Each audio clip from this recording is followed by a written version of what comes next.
রাতের বেলা উমর ফারুক রাদিয়াল্লাহু তাআলা আনহু মানুষের অবস্থা জানার জন্য মদিনার অলিগলিতে ঘুরে বেড়াতেন।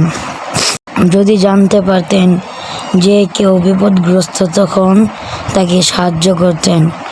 একদিন হযরত উমর রাদিয়াল্লাহু তাআলা আনহু রাতের আঁধারে ছদ্মবেশে ঘুরছিলেন। মদিনার পথে হঠাৎ খলিফা হযরত উমর রাদিয়াল্লাহু তাআলা আনহু একটি ঘরের ভিতরে থেকে দুজন মহিলার কথাবার্তার আওয়াজ শুনতে পেলেন। এগিয়ে গেলেন ঘরের খুব কাছে, খেয়াল করে শুনতে লাগলেন মহিলাদের কথা। তিনি কথার কারণ শুনে বুঝতে পারলেন হয়তো এরা মা মেয়ে হবে। মা তার মেয়েকে বলছে, তুমি যে দুধ দহন করে এনেছো তাতে কিছু পানি মিশিয়ে দাও, তাহলে দুধের পরিমাণ বেড়ে যাবে, আর তা সকালে বিক্রি করলে বাড়িতে দাম পাবে। মায়ের কথা শুনে মেয়েটি বলল, আমিরুল মুমিনিন হযরত উমর রাদিয়াল্লাহু তাআলা আনহু এই আইন জারি করেছেন, কেউ যেন দুধ পানি মিশ্রিত করে বিক্রি না করে, তাই দুধে পানি মিশাতে পারবো না।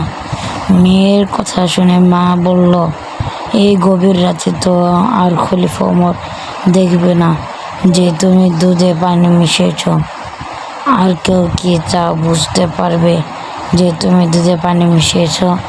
মায়ের কথায় জবাবে সে সোনালী যুগের যে তুমি দুধ পান মিশিয়েছ।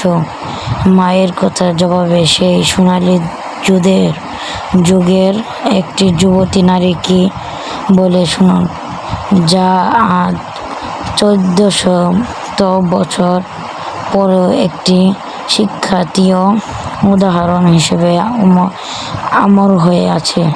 মেয়েটি বলল, মা যদিও আমিরুল মুমিনিন হযরত উমর রাদিয়াল্লাহু তাআলা আনহু দেখেছেন না, কিন্তু তার আমির অর্থাৎ আল্লাহ তাআলা নিশ্চয়ই দেখেছেন।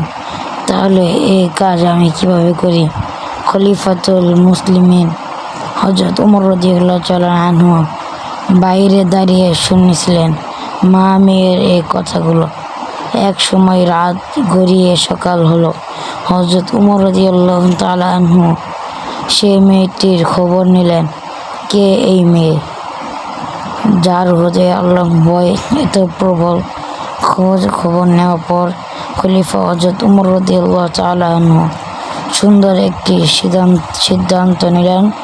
অনেক সুন্দর সিদ্ধান্ত, বরকত সিদ্ধান্ত। হযরত উমর রাদিয়াল্লাহু তাআলা আনহু শ্রীপুত্র সাহাবী হযরত আব্দুল্লাহ বিন উমর রাদিয়াল্লাহু তাআলা আনহু এর সাথে সেই খোদাভীরু মেয়েটির বিয়ের প্রস্তাব পাঠালেন। তারপর উভয় পক্ষে সম্মতিত সেই মেয়েটির সাথে হযরত আব্দুল্লাহ বিন উমর রাদিয়াল্লাহু তাআলা আনহু এর বিয়ে হলো। অতঃপর এই বেগবতী মেয়েটির বংশধর থেকে জন্ম নেন হযরত উমর বিন আব্দুল্লাহ আজিজ রাহমাতুল্লাহি আলাইহি, যিনি ছিলেন মুসলমানদের পঞ্চম খলিফা। দেখুন, এই মেয়েটির অন্তরে এই ভয় ছিল যে হযরত উমর তো এই রাতে দেখবে না, কিন্তু হযরত উমর মালিক অর্থাৎ আল্লাহ তাআলা তো নিশ্চয় দেখতে পাচ্ছেন। যখন অন্ধকার রাত, নীরব চারপাশ, নির্জনতা, নিস্তব্ধতা দেখার পর কেউ ছিল না, কিন্তু আল্লাহ রাব্বুল আলামিন দেখছেন।